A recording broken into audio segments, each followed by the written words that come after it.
এক মাছ কিনে দেখেন দাদা উল্টে একখানে খারাপ কতগুলো মাছ আবার মাছ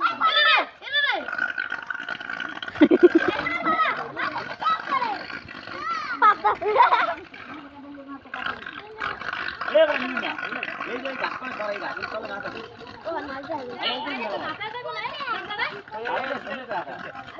আমি কিন্তু মাছ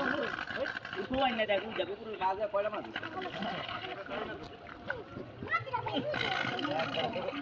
এলা লেমন পুরি মাছ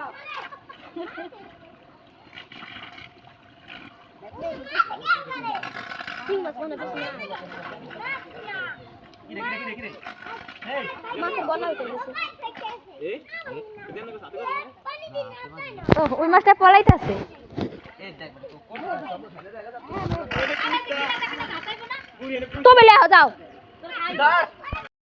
আপনাদের সামনে যদি দুইটি জিনিস রাখা হয়, একদিকে দুধ আর অন্যদিকে বিয়ার, তাহলে আপনি কোনটিকে খেতে পছন্দ করবেন? আমার মতো যারা দুধ খেতে পছন্দ করবে শুধু তারাই ভিডিওতে লাইক করে চ্যানেলটিকে সাবস্ক্রাইব করবে। এবার এইভাবে ভিডিওতে লাইক দিয়ে চ্যানেলটিকে সাবস্ক্রাইব করে রিমিক্স এ ক্লিক করে ইউজ দ্য সাউন্ডে ধরে রাখলে এইরকম ম্যাজিক